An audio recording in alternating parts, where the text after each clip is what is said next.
Samtang Bagyo Shoni ginamonitor man sang pag-asa, hibaloon nato ng pinakaulihi nga lakat sang panahon kagang posible epekto sini sa reyon.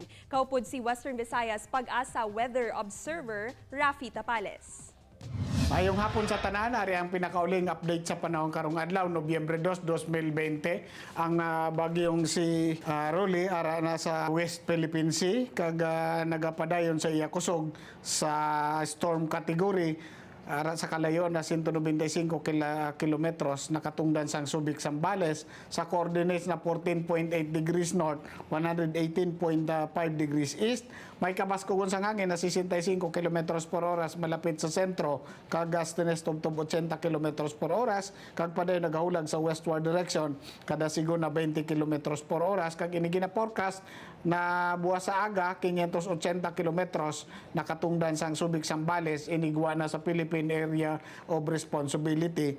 Samtang ang tropical storm na si Shuni ara sa kalayon sa 120 kilometros silangan sang Apari, Cagayan sa coordinates 18.1 degrees north, 127.5 degrees east. Bangod sining sistema Western Visayas, labi na ang isla sang Panay maka-experience sang badag umuna kalangitan, may lapta-laptang mga pagulan, pagpanaguob kag pagpangilat, tugay ni sang trap sang tropical storm Rolly.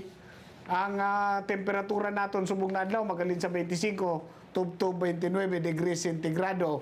Ang adlaw nagtunod alas 5:27. Yan ang latest update sa panahon na lindiri sa Pag-asa Iloilo. Rapi Tapales, maayong hapon.